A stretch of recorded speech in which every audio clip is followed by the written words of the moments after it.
There are very few shows that I can say with certainty have changed me in some measurably important way. While there are, of course, a lot of shows that I enjoy and may even take a lesson or two from, it's very rare that I'd go so far as to say that a show has actually meaningfully changed my life and given me a sense of new clarity about certain things.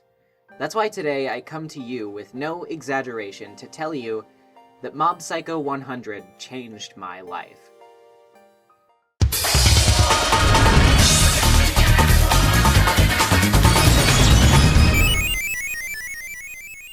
Mob Psycho 100, for those of you not in the know, is a manga created by One, the up-and-coming author behind the similarly breakout hit One Punch Man.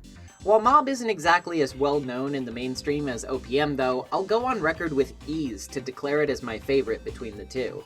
The manga ran in Ura Sunday from April of 2012 to December of 2017, with it being licensed for English publication by Dark Horse Comics. As was the case with One's previous series, however, it's clear to see that his art is not exactly the typical industry standard, ascertaining most of its success from the strength of the characters and writing involved.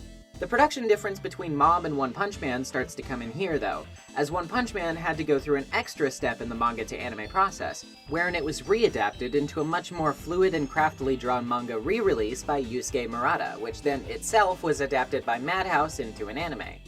The middle step is missing for Mob, for when an anime adaptation was produced by Studio Bones and set to begin in July of 2016, there was no redone manga to draw from. As a result, the adaptation is set to lift straight from One's quirky yet simplistic art style, which at first glance can make Mob appear to be much less picturesque than the typical anime. What it quickly begins to show for its trouble, however, is the amount of consistently gorgeous and fluid experimental animation that the team is able to achieve on a regular basis, due to the simplicity and screen-friendliness of the cast's designs. And this gives a very lively touch to the incredibly quirky world we're about to embark into. And that quirkiness is definitely going to come in handy to sell the charm of the show's characters and its world, which, while far more outlandish at times than most anime fare, still manages to be compelling all the same. The plot revolves around one Shigeo Kageyama, an average middle school boy who is nicknamed Mob by those who know him. Although he seems rather boring and inconspicuous by most people's standards, Mob is actually a powerful esper with incredible psychic abilities. To keep himself from losing control of these powers and accidentally causing the people around him trouble, he constantly subdues and shackles his own emotions, reducing him to a nigh constant state of deadpan indifference. In order to learn more about how he can control his powers, Mob works part-time as an assistant to the self-proclaimed greatest psychic of the century, Reigen Arataka, who is actually completely devoid of any psychic ability whatsoever and is a total con man. Mob's greatest desire in life is simply to become a normal, well-rounded person, but his psychic abilities often end up drawing trouble to him, and the more trouble Mob gets into, the more his suppressed emotions inside bubble up, little by little, until finally he eventually bursts and uses his full power. At first, this might seem like a fairly average premise with not much to go around in terms of actual story depth. And given the nature of One's other popular work, it would be natural to assume Mob Psycho would go for a more overall comedic tone. While in some respects this is true, Mob Psycho is often humorous and even downright goofy, offering hilarious gags one after the other. If you want to resolve these troubles, come with me. I can't. I have to head home. You'll be popular. Okay, let's go then. There's a distinct sense of sincerity and furthermore advice that lives at the heart of Mob Psycho, which seems to me to be the overall core of it. Early in the show, Mob's misadventures boil down to little more than Monster of the Week escapades, which give him time to reflect on some aspects of himself that he's been recently struggling with. Things like the purpose of his abilities, the way he's spending his youth, what he wants to be, and what he wants to stand for. Things only really begin to start kicking up when Mob encounters other psychics, which begins as early as episode 4. During a turf war between Mob's school and another, the rival delinquents call in their leader to handle everything. This leader's name is Teruki Hanazawa. He's a young blonde gentleman who doesn't appear to be very physically imposing, but regardless, he takes down the Salt Middle School delinquents with incredible ease. And it becomes apparent that he too has psychic abilities like Mob does. Although at first Mob is interested to see that someone else has abilities similar to his own, Teru is quick to attack him, realizing that if someone else has the same powers as he does, his hierarchy and controlling grip over his own peers is immediately called into question. One of Mob's most stringent beliefs that he's ever been taught to hold dear and stand by Reigen is the principle to never use his psychic powers to hurt other people. Mob has always stood by that promise to a fault, while Teru has spent his time doing the exact opposite. Teru uses his powers for his own selfish gain constantly, ordering other people around, trampling over his competition, and getting basically everything he wants through no work of his own. Eventually, Teru is unable to stop goading Mob into fighting him to test their abilities against each other's own because he is unable to discard his own superiority complex about having psychic abilities. Realizing that, as Mob says, without those powers, there would be nothing special about him, for he's worked at and cultivated nothing outside of them. Eventually, of course, being beaten at his own game, Teru realizes he's a normal person who is no better than anyone else. And in time, he actually comes to admire Mob, and not only respects his ideals, but learns from them. This is the sort of redemptive and rhetoric-based path that Mob Psycho 100 continues to walk for the rest of its run. While there are plenty of other examples throughout the series of Mob facing off against somebody with much more sardonic views of the world and people than he does, however, each one seems to teach him something unique, both about the world and himself. All the while, Mob gradually grows to be more well-rounded, developing and cultivating himself through his own drive, but also by the influence and inspiration of those around him, which he in turn also influences and inspires.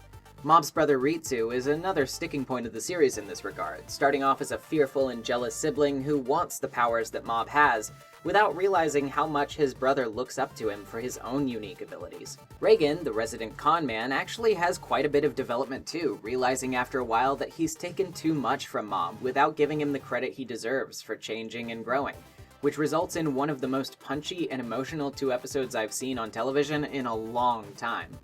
Furthermore, he's just a really mature guy that you can tell really cares about Mob. Even though he is shady and he does some pretty morally questionable things at times, you can definitely tell that he's not just taking advantage of Mob simply for his own benefit, but that he actually cares about Mob's personal growth. It's in this sense that even though he's a con man, he actually comes across as very warm and caring, and he's honestly just one of the best characters in the entire show. Period. And this just goes to show that regardless of whoever Mob is facing, or even those he's not coming into confrontation with, that everyone has their own qualities, whether good or bad, that make them unique. Mob has psychic powers, which not many people can say that they do, but there are plenty of things that other people can do that Mob can't. Being as good in school as Ritsu is, or being as good at, back massages as Reigen is. All of these things not only endear us to the expansive cast of side characters, but work to reinforce the idea that everyone has characteristics of their own that make them themselves. Lives that they lead alone, where they face their own challenges and dream of their own aspirations. The Body Improvement Club looks out for and inspires each other to become stronger. Tome wants to discover the existence of aliens with her friends from the Telepathy Club. Dimple wants to train Mob to become stronger, at first for his own benefit, but then gradually out of a sense of actual trust and desire to see the kid grow. The list goes on. It's this that makes us care about them all, and not see them as meaningless or uneventful people, but as people who matter, and what ultimately leads us down the road to evaluating the blindness and thematic opposition of Mob's enemies, our attachment to and recognition of his friends, and how often the lines between these two camps become blurred. The most important battles Mob ever has with others come in the form of his encounters with the many other psychics populating the series' world. If Mob, with his focus on self-improvement and well-roundedness, are basically the thesis statement of a growing and kind person, the psychics who vehemently oppose Mob's views are, in their very nature, the antithesis of the story's themes. This is no better exemplified than in 2 of the most notable and influential villains of the story, Mogami Keiji and Toichiro Suzuki. Let's start in that order. Mogami Keiji first appears in episode 4 of season 2, possessing a young girl named Minori Asagiri and prompting her father to seek help from psychics around the country in order to exorcise the spirit from inside of her.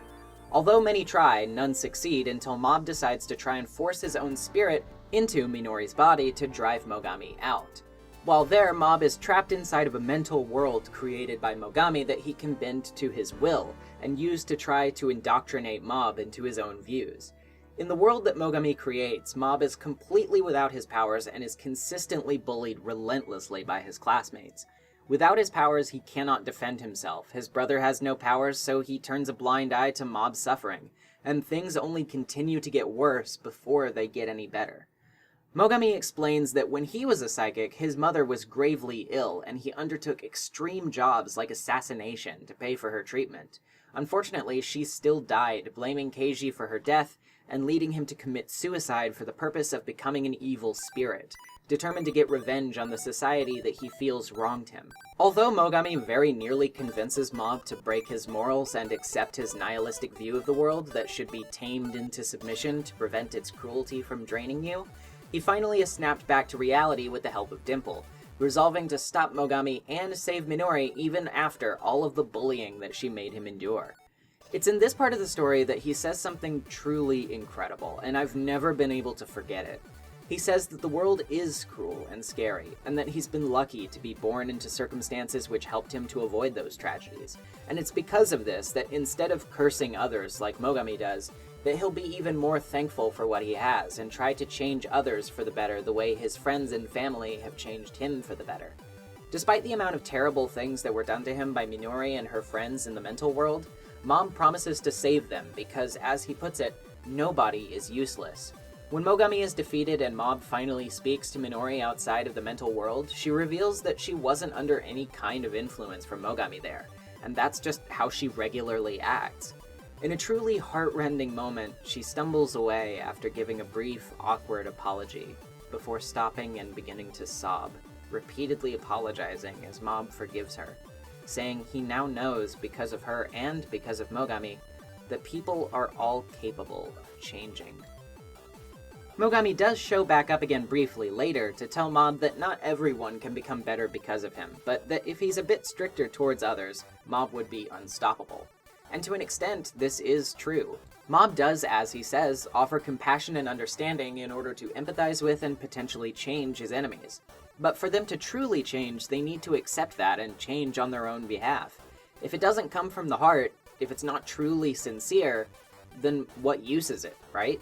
People like Teru and Minori come to realizations about themselves because of the influence of Mob and become better people for it, but that comes ultimately from their drive to want to do better themselves. Not just because they were shown the light by Mob, but because they actually desire to follow the path of that light. Where Mob begins to face the most pushback he's ever seen, however, is with Toichiro Suzuki.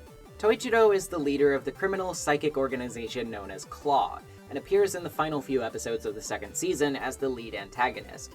He plans to take over the entire world with his godlike psychic abilities, believing himself to be the most worthy and perfect being to do so. His firmly held ideology is that of survival of the fittest, that the strongest rule and the weak must obey or die. Interestingly enough, I would say this somewhat reflects the conventions of the superpowered battle-type series that Mob Psycho reflects in its fight scenes a lot of the time. Often in shonen battle manga especially, you see the principle of might makes right almost passively being pushed. Whoever is the strongest wins, and whoever wins is usually the good guy at the end of the day. But the reality of life is that sometimes you don't always win. Sometimes you fall down, hard, and you don't really have any desire to get back up. Maybe you lost your job, maybe your relationship is falling apart, maybe you just don't have any friends at all, and it can be easy to feel like you're weak. What's with that look on your face? Think I'll take this opportunity to wipe it off! It can be easy to feel like you're a failure and that you don't deserve to come out on top. What's true, though, is that that isn't. Oh, I'm nobody. You idiot! You're Mob, and you are the student of the new star of the paranormal world, Regan Artaga! Mob falls down and he fails, and he makes mistakes, but he also learns. He listens, he tries to take in other viewpoints and perspectives, and he tries to develop himself along with the people around him. Mob's powers are truly empathetic, and makes him not only superbly powerful, but also incredibly capable at conveying his own feelings to other people. It's how he's made so many enemies into allies. It's why so many people trust and respect Mob. It's why, despite him beginning with very few people who believed in him, he ended up with a small family. Conversely, Toichiro is cold and alone, with very few people around who believe in him, and even the ones who do are people he's tricked or manipulated into doing what he says. His wife left him because he only ever viewed people as pawns to subjugate and make do his own bidding, something he sees as only inevitable with the amount of power he has. But power cannot substitute organic relationships. Fear and control cannot replace love. Though Toichiro has long believed himself to be above all of humanity, the only blessed genius capable of ruling the world with an iron fist, he has instead elevated himself to a throne of his own making, so high that he sits alone, while all others sit below him. While Toichiro thought he was God to a legion of peons, he was only a man drifting in space, stirring in his own impudence and loneliness. He even derides and becomes violent towards his own son, who acts loyal to his father only for the sake of trying to sabotage his plans. But yet, even despite all of this, and the chaos their ensuing battle brings, Mob doesn't want to hurt Toichiro in the end. Toichiro even says that Mob is crazy to stay behind to potentially allow himself to be destroyed just to keep him company as his energy is going out of control. And Mob responds that even after every terrible thing he ever did, it would be far too tragic and sad for him to die alone and forgotten. Though neither of them, of course, end up dying, this gives Toichiro time to reflect after he's taken into custody. And though before he had thought it ridiculous, the sentiment that everybody needs people around them is something he begins to reconsider with a growing sense of wistfulness.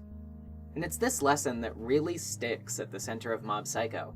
Among other lessons of normalcy, of living your life for your own sake and not pushing other people down, of forgiveness and compassion, Mob Psycho 100's crowning jewel is both the ability to change and the ability to help change others.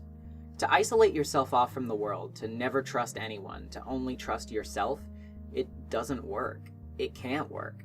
Either you'll become so clouded and lonely that you can't register other people as important individuals, or you'll become hollow and bitter, unable to empathize with or comprehend the potential they hold. Similarly, you can't always live in somebody else's shadow. Without your own independence, it can be difficult to form a personality of your own. It can be hard to separate yourself from that, and soon enough you'll become dependent on that, on other people's approval. And that itself can be just as dangerous as being completely alone. Trust me on that one. Change has to come from inside of you. It has to be sincere, and you have to want it. Nobody can change you for you. But at the same time, people need help to grow. They need help to change. And while part of that may simply be encouragement or benefit of the doubt, some of it can be even more direct, talking, listening, sharing, imparting, inviting to places, telling some lessons, reaching out a hand. You never know what small action you can offer to make someone's day a completely different one. You never know what kind of life they'll live based solely on the goodwill you show them. Nobody is useless. Whether they're powerful or weak, mostly good or mostly bad, anyone who still has the ability to listen meaningfully and change themselves has the opportunity to become great, to do great things, to be great people. Whether you're a psychic, a con man, a photographer, or maybe even a spoiled bully, all of us are shaped by the circumstances around us, and although this doesn't excuse us from horrid things, it does define our first steps most of the time. But the first step isn't the only one. When you make a wrong turn on the road, chances are you're going to have to find a place to turn around. It won't be convenient. It might take a long time, and it will probably even be painful or annoying. There's almost no way you're not inconvenienced by the process. But when you need to get to where you want to go, you'll find course correction is never a bad idea. Let's not mince words here. You're not special. You're not more high and mighty than anyone in the world, and you definitely don't deserve more than they do simply for being so great. Neither do I. What people do deserve, however, is the opportunity to learn and to flourish, even when they may have had to course correct along the way. There are people who will always keep driving the wrong way, and they'll never listen when you honk your horn and try to tell them about the way that they're going being the wrong one. And those people, well, there's very little to be done about them. But who knows? If you plant the seeds, if you do your best, and you try to set an example, maybe they'll finally end up turning around after all. It's worth a shot, right? We're all just people trying to get by in a crazy world. Crazier now than probably ever. And although we don't have to contend with real-life psychic powers, weird face ghosts, and buff exorcist girls, we still definitely have things of our own to contend with in an increasingly polarized and often scary environment. There are people out there in this world who mean you harm, or maybe you're even a person who means harm to others. But before you do anything, ask yourself, do I really want to hurt anyone? I shouldn't use these powers against other people.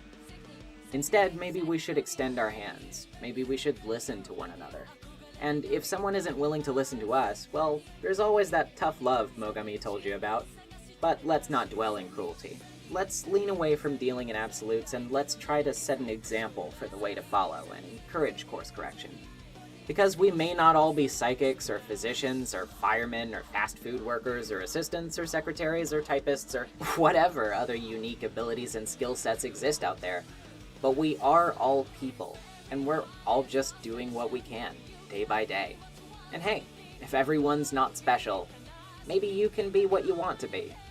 Mob Psycho 100 is a flurry of clever humor, gorgeous animation, wonderful music, incredible acting, but most of all, it has heart. It has wisdom, it has courage, and it has so much more. It knows when to speak up, it knows when to stand out, it knows when to be brave, but it also knows when to love beyond all else.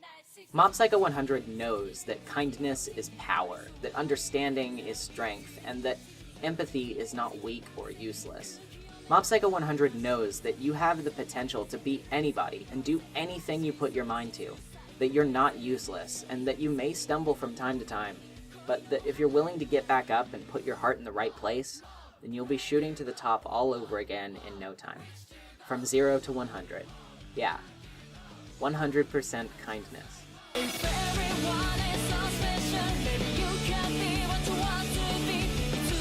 Hey everybody, thanks for watching my video about Mob Psycho 100. It's a series I hold really near and dear to my heart, and I've been meaning to talk about what exactly it made me feel for a while now, so I'm glad that I finally got the opportunity to do that. As always, make sure to like the video and comment to both share your thoughts and endear me to the YouTube algorithm, which is apparently getting even worse soon. Oh brother. Make sure also to subscribe if you haven't already to catch new content from me as it arrives, and feel free to pledge to my Patreon to gain access to exclusive tier rewards for your trouble, like a community Discord server that you can enter for just $1. Chat me up on Twitter and Tumblr at NezumiVA to hear and respond to all of the rest of my anime opinions, and make sure to tune in next time. I'm also taking questions for my next Q&A video coming up soon, which you can send your own inquiries for over on my Curious Cat, link in the description. With that all being said, I'm NezumiVA, thank you for watching, I'll see you all later. Peace.